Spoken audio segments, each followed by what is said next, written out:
At the Select Committee's first hearing, former U.S. Deputy National Security Advisor Matthew Pottinger made the point that if one wants to understand what Chinese leader Xi Jinping intends to do, one need only listen to his words.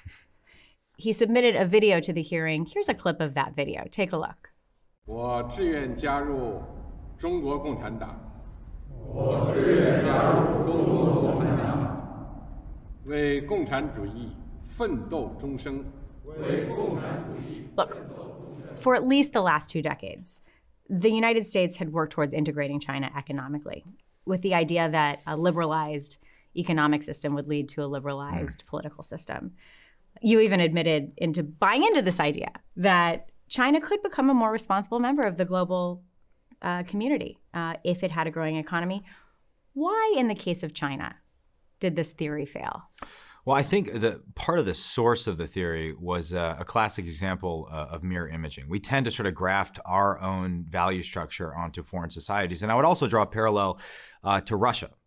One of the things that we saw in the lead up to the Russian invasion of Ukraine was a tendency to discount the idea that Putin would do something like this. And the lesson of Ukraine, in my mind, is when you have dictators and authoritarians telling you in plain language that they intend to do something, you shouldn't discount it just because it doesn't align with Western values. And what we need to understand about Xi Jinping is that he has intensely studied the fall of the Soviet Union in an effort to learn from that fall and succeed where they failed. I mean, he talked about this in his earliest speeches as General Secretary of the Chinese Communist Party, but we just didn't pay attention because, again, too many people were still bought into that idea that by integrating them into the global economy, it would moderate their political behavior. They would become less aggressive abroad and less repressive at home, and indeed the opposite happened. The final thing I'd say is there's a lot of people that want this to be true because they have a lot of money to make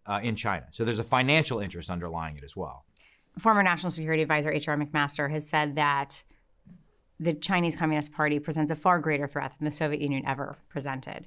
What do you understand the goal of the CCP to be?